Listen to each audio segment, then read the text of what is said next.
কবি সুকুমার রায়ের আবোল তাবোল কবিতা থেকে ওরা আবৃত্তি করছে।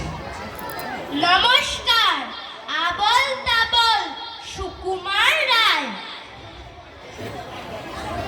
এক যে ছিল